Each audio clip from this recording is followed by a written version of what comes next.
Assalamu alaikum 10th class. How are you? Hope you all are fine. Okay class, let's start now your lecture. ہاں جی class, تو ہم لوگوں نے نواز شریف کا پہلا دور حکومت شروع کیا ہوا تھا. اس میں ہم نے ان کی اچیومنٹس پڑھی تھی، ان کا بیک گراؤنڈ پڑھا تھا اور ان کے چیلنجز پڑھے تھے کہ ان کو پہلے دور حکومت میں کیا کیا چیلنجز پیش ہے، جو کہ ان کا پہلا دور حکومت 1993 تک رہا تھا. آج ہم ان کے دور کے ڈرا بیکس یا خامیاں دیکھیں گے کہ ان کو اپنے دور میں کون کون سے ڈرا بیکس یا خامیوں کا سامنا کرنا پڑا. تو فرسٹ ہمارے پاس آتا ہے جو ان کا سب سے بڑا ڈرا بیکس تھا، وہ ہے نو سیریس ریفارمز. کہ ان کے دور میں کوئی بھی سیریس ریفارم نہیں لی گئی تھی. جو بھی ریفارمز انہوں نے لی تھی وہ کچھ ٹائم ٹیکن تھی، اور جیسے ان کا دور ختم ہوا تو ان کی وہ ریفارمز بھی ختم ہو گئی. اس میں انہوں نے IMF کی طرف بھی گئے تھے، ان سے لون لیا تھا، پرائیویٹائزیشن کی پالیسی لائی تھی، لبرلائزیشن کی پالیسی لائی تھی. پرائیویٹائزیشن کی پالیسی کیا تھی کہ گورنمنٹ کے انڈر جتنی بھی انڈسٹریز تھی، جو کہ بلٹو نے جتنی بھی پرائیویٹ اونر سے لے کر انڈسٹریز گورنمنٹ کے تحویل میں دی تھی، گورنمنٹ کے انڈر دی تھی، وہ تمام کی تمام فیکٹریز یا انڈسٹریز نواز شریف نے اٹھا کے دوبارہ سے پرائیویٹ اونر کو، یہ جو اس فیکٹری کے یا مل کے یا جس بھی چیز کے جو مالک تھے، ان کو دوبارہ سے ان کی جو کمپنیز تھیں وہ واپس کر دی تھی. تو اس کو پرائیویٹائزیشن کہا جاتا ہے. دو کہ انہوں نے پرائیویٹائزیشن کی پالیسی بھی اڈاپٹ کی، لیکن اس کے باوجود ان کی ریفارمز بہت زیادہ سیریس نہیں تھی، جس کی وجہ سے وہ ریفارمز ان کے دور کے ساتھ ہی ختم ہو گئی. سیکنڈ ہے education was out of focus. Education پہ انہوں نے کوئی فوکس نہیں دیا تھا، تعلیم پر انہوں نے کوئی جو ترغیب نہیں دی تھی تعلیم کی، نہ ہی تعلیم کے لیے کوئی ایسی ریفارمز کی تھی. آلدو کہ انہوں نے سائنس مشن انٹیکٹیکا میں بھیجا تھا کہ وہاں پر جا کر وہ نیو ریسرچ کر سکیں، سائنٹیفک ریسرچ، بٹ اس کے باوجود انہوں نے اپنے ملک کے اندر کسی بھی قسم کی اور کوئی ایجوکیشنل ریفارمز نہیں لائی. اور لاسٹ ہے اسلامائزیشن. اسلام کے لیے انہوں نے کوئی کام نہیں کیا تھا. آلدو کہ وہ کہہ رہے تھے کہ ہم لوگ رائٹ ونگ کی پارٹیز ہیں، اسلام کے نام پر انہوں نے بہت زیادہ جدوجہد کی تھی. آپ نے دیکھا تھا بینظیر بھٹو کے دور میں بھی، کیونکہ وہ ویسٹرن ونگ کی تھیں اور یہ جو ہے وہ رائٹ ونگ کی پارٹیز تھی. لیکن اس کے باوجود انہوں نے اسلام کو جو ہے بالکل بیکورڈ رکھا ہے، اسلام پر کوئی کام نہیں کیا، اور یہ ان کے دور کی سب سے بڑا ڈرا بیک مانا جاتا ہے، جس کی وجہ سے ان کی حکومت کا خاتمہ ہوتا ہے. تو یہ تین ہمارے پاس کے ڈرا بیکس تھے. نیکسٹ ہم لوگ دیکھتے ہیں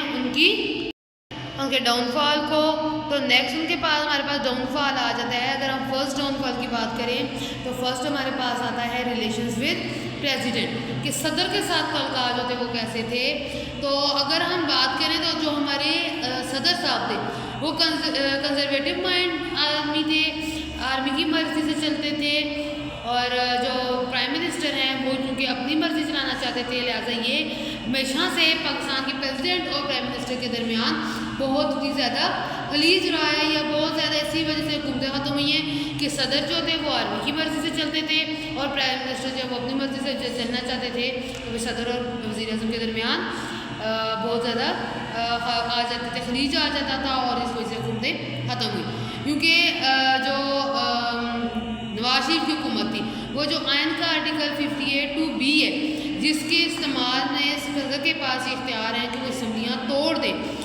اسمبلیاں توڑ سکتا ہے صدر، اور ان کے اس فیصلے کو کسی بھی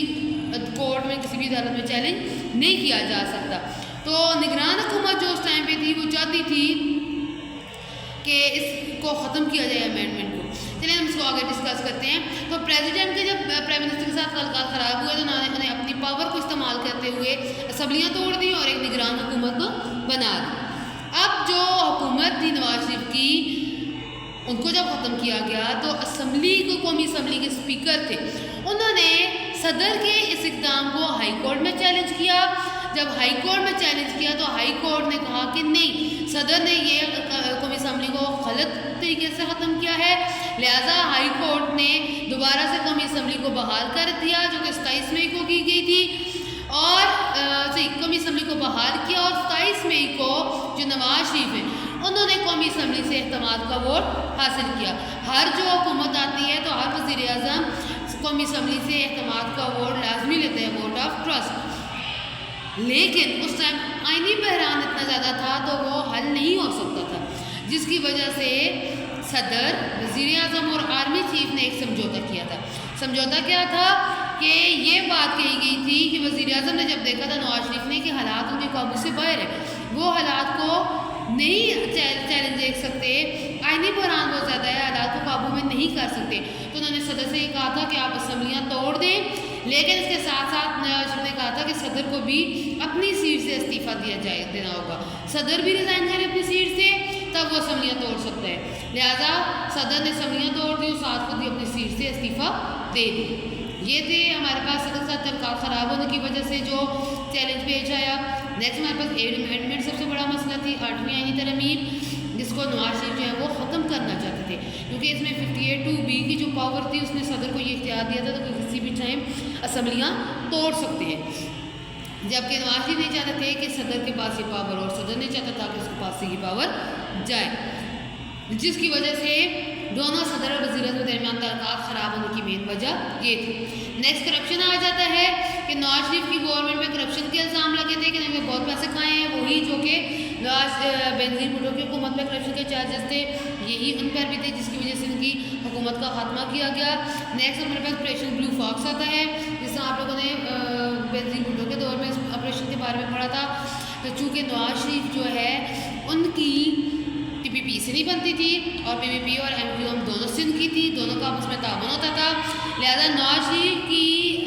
جو مرضی سے جو ہے یہ آپریشن بلو فاکس ہوا تھا کراچی میں MQM اور PPP کو تنگ کرنے کے لیے، کیونکہ دونوں سے جو نواز شریف تھے یا مسلم لیگ تھی وہ تنگ تھی۔ اب جو کب کراچی میں آپریشن بلو فاکس ہوا، ہزاروں کی تعداد میں لوگوں کا قتل کیا گیا جو کہ MQM کے تھے، تو کراچی کے اندر ہوا کیونکہ کراچی اکنامک ہب ہے پورے ملک کا، اگر کراچی کے حالات خراب ہیں مینس کہ پورے ملک کے حالات خراب ہیں، تو جب کراچی کے حالات خراب ہوئے تو پورے ملک کے حالات خراب ہو گئے تھے، کیونکہ اکنامک ہب مانا جاتا ہے، ٹریڈ ہماری وہاں سے ہوتی ہے، تو آپریشن بلو فاکس کا یہ نتیجہ نکلا تھا کہ سندھ حکومت جو ہے وہ نواز شریف کی حکومت کے خلاف ہو گئی تھی، یہ بھی ایک ڈاؤن فال ہے ان کی حکومت کا، زوال کی وجہ ہے۔ لاسٹ ہمارے پاس آ جاتا ہے کوآپریٹو سوسائٹی اسکینڈل، یعنی کہ گھر بنانے کا منصوبہ۔ اب نواز شریف نے کیا کیا تھا، اعلان کیا تھا کہ وہ پنجاب اور کشمیر کے 7 لاکھ سے زیادہ خاندانوں کو اپنا گھر بنا کے دیں گے، ان لوگوں کو جن کے پاس گھر نہیں ہے، تو ان سے کہا تھا آپ ہمیں کچھ پیسے دیں، ہم اس کے بدلے میں آپ کو گھر بنا کے دیں گے، اور جب گورنمنٹ نے اناؤنس کیا تھا تو اس میں کہا تھا کہ آپ کچھ % رقم دیں، یعنی کہ فی خاندان 3 لاکھ روپے دے اور 3 لاکھ کے بدلے میں حکومت ان کو اپنا گھر بنا کے دے گی، تو آپ خود اندازہ لائیں 7 لاکھ خاندان تھے اور ہر خاندان نے 3 لاکھ روپے حکومت کو دیے، تو اچھے خاصے یہ پیسے بندے حکومت نے کیا کیا ہے، کیونکہ حکومت نے وعدہ کیا تھا 3 لاکھ آپ دیں گے باقی پیسے حکومت دے گی، لیکن نواز شریف نے وہ پیسے سارے جمع کر کے بٹور کے اپنے اتحاد گروپ جو انڈسٹری تھی ریفائنری تھی اس میں لگا دیے، جس کی وجہ سے لوگ ان کے خراب ہو گئے، ان کی بہت زیادہ ریپوٹیشن بھی خراب ہوئی تھی، بعد نواز شریف نے اپنے جرم کو خود ہی قبول کیا تھا کہ ہاں جی میرے سے ایسا ہو گیا، تو کیا کیا تھا انہوں نے لوگوں سے پیسے لے کر اپنی جو انڈسٹری تھی اس میں لگا دیے، تو لوگوں کو کوئی بھی گھر بنا کر نہیں دیے۔ لاسٹ ہمارے پاس آتا ہے اینڈ آف گورنمنٹ کہ حکومت کیسے ختم ہوئی تھی، تو 18 اپریل 1993 کو جو ہے وہ اسمبلی کو توڑ دیا گیا تھا، اسمبلی کو توڑنے کے بعد آپ نے دوبارہ سے پڑھا تھا کہ اپریل میں اسمبلی ٹوٹی تھی جو کہ صدر نے توڑی تھی، دوبارہ سے سپریم کورٹ کے آرڈر کی وجہ سے دوبارہ سے حکومت کو بحال کیا گیا تھا، 27 مئی کو اعتماد کا ووٹ حاصل کیا تھا نواز شریف نے، اور تقریباً 40 دن کے بعد دوبارہ سے گورنمنٹ ان کے پاس آئی تھی، 26 مئی 1993 کو دوبارہ سے 40 دن بعد حکومت ان کے پاس آئی، لیکن حالات اتنے خراب ہو چکے تھے کہ صدر اور وزیر اعظم دونوں کو جو ہے وہ استعفیٰ دینا پڑا، وزیر اعظم نے کہا میں تو گھر جاؤں گا لیکن اس کے ساتھ صدر کو بھی جانا ہوگا تب میں حکومت چھوڑوں گا، تو 18 جولائی 1993 کو صدر نے اسمبلیوں کو توڑ کے خود بھی اپنے عہدے سے استعفیٰ دے دیا، اور یوں جو چیئرمین تھے سینٹ کے وسیم سجاد ان کو قائم مقام صدر کا عہدہ دیا گیا، اور جو معین قریشی تھے ان کو نگران وزیر اعظم بنایا گیا، اور یوں سے اعلان کیا گیا کہ دوبارہ سے ملک میں الیکشن 1993 میں ہوں گے، کہ ملک میں اندر آئینی بحران بہت زیادہ تھا اور صدر اور وزیر اعظم دونوں کے لیے حالات کو قابو کرنا بہت مشکل تھا، تو یہاں پر آ کر آپ کا ٹاپک ختم ہو جاتا ہے، یہ سارا ٹاپک آپ لوگوں کے پاس لکھا ہونا چاہیے 10th کلاس، اور یہ آپ کو یاد بھی ہو، جیسے ہی ووکیشن اینڈ ہوگی میں نے آپ لوگوں سے گرینڈ ٹیسٹ لینے ہیں تمام ٹاپکس کا، تو لہٰذا اچھے سے پڑھیں، جو چیز سمجھ نہیں آتی آپ لوگ پوچھ سکتے ہیں، اور اگر پھر بھی آپ لوگوں کو کوئی مشکل ہو تو آپ لوگ بک سے ہیلپ لیں، نہیں تو پوچھ لیں، لیکن آپ لوگوں نے یہ چیزیں مست یاد کرنی ہے، اور یہاں پر آپ لوگوں کا لیکچر اینڈ ہو رہا ہے، اوکے۔